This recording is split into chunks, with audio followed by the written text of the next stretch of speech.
สบายดีเพื่อนๆมาพบกับช่อง BC เซงตลาดสินค้าเนาะคลิปนี้ก็จะมาเป็นเกี่ยวกับขั้นตอนในการสมัครกระดานบิ g เก็ตเนาะทีนี้เราจะไปกดโซเบิ่งนำกันว่ากระดานบิ g เก็ตนี้มันอยู่อันดับที่เท่าใดเนาะให้เราเข้าไปกดโซอยู่ที่บนคลุมเลยเนาะแล้วเราก็พิมพ์คำว่า Top Exchange เนาะ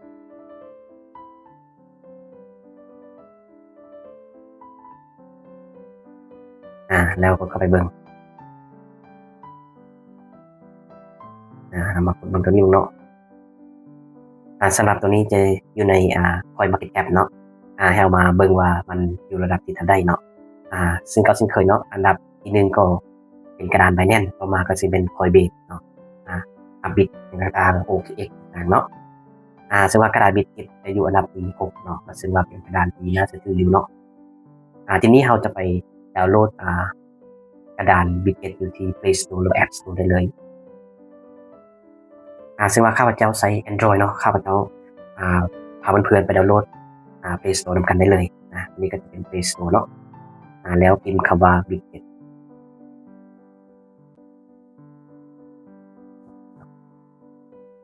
แล้วเขาก็ทำการติดตั้งได้เลยเนาะ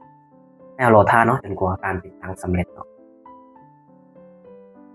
ถ้าว่าเป็นแบบนี้การติดตั้งถือว่าสำเร็จเนาะให้เรากดได้เลย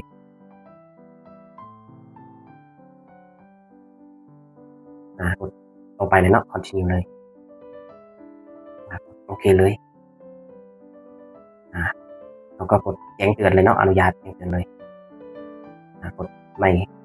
คู่นิ้วเลยเนาะแล้วก็กด get start เลยในที่นี้เนาะเขาก็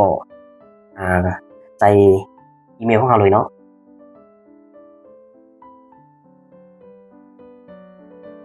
สำหรับตัวนี้เนาะอันนี้เขาก็เอา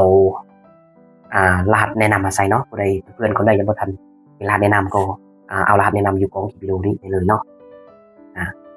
จากนั้นเราก็กดขั้นตอนต่อไปเลยเนาะมอดกันตอนนี้เนาะให้เรากดตามลำดับรูปภาพที่เขาจะให้นี่เลยเนาะให้มันเรียงตามลำดับเลยกด1 2 3กดโอเคมอดขั้นตอนนี้มันจะส่งรหัสไปทางอีเมลของเราเนาะอันนี้เราไปกดส่งเบิ่งอีเมลของเขาเลย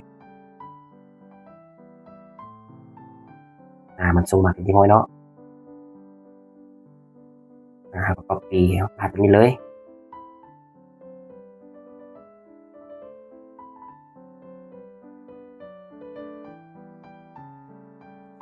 ต่อมาเนาะมันก็จะให้ใส่รหัสผ่านเนาะซึ่งว่ารหัสผ่านนี้ก็อย่างน้อยเนาะอยู่ระหว่าง8 5 32ตัวภาษาอังกฤษพิมพ์ใหญ่น้อยเนาะแล้วก็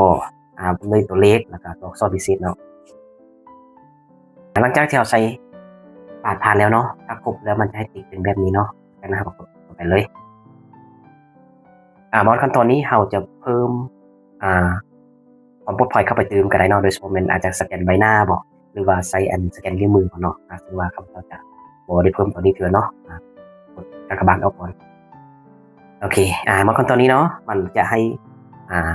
KYC เนาะอยู่ในนี้มันจะบอกขั้นตอนการ KYC เนาะเพื่อจะได้รับพอยเนาะ200พอยบอกนี้เนาะแล้วก็กด KYC เลยเนาะไม่ว่าเราตั้งเพื่อสำเร็จมอดขั้นตอนนี้ KYC ได้เลยโอเคยืนต้นเดี๋ยวนี้เนาะในนี้เขาก็มาเลือกกันเลยเนาะว่าเขาจะให้มันเข้าถึงแอปของเขาเนาะเขาก็เลือกกันเลยเนาะจะเลือกแบบนี้ในนี้เนาะมันจะให้เลือกเป็นออโตโนมัติเลยเนาะเป็นลาวเลยเราก็มาเลือกลาวเขาเนาะเอกสารที่สามารถยืนยันได้ก็คือจะเป็นประจำตัวแล้วก็พื้นผ่านแดนแล้วก็ใบขับขี่เนาะหรือว่าข้าพเจ้าจะลงเลือกใบขับขี่เนาะแล้วก็กดต่อไปเลยขั้นตอนต่อไปเนาะมันจะให้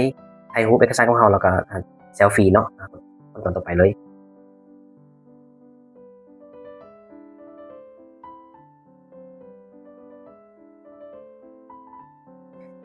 จากนั้นเราก็กดส่งเอกสารเนาะ สำหรับขั้นตอนนี้มาให้ทายทางล่างเนาะแล้วก็กดไปเลย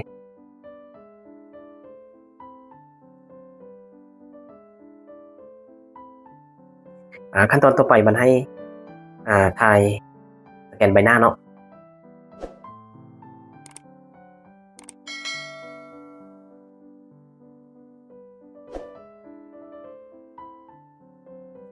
มอสขั้นตอนนี้แสดงว่าการยืนยันตัวตนของเราอยู่ในขั้นตอนในการทดสอบเนาะผู้ใดที่ว่ายืนยันตัวตนบ่ผ่านแล้วก็ลองใช้เอกสารที่เป็นภาษาอังกฤษดูเนาะบางทีอาจจะผ่านได้เนาะทีนี้เราก็กดยืนยันได้เลย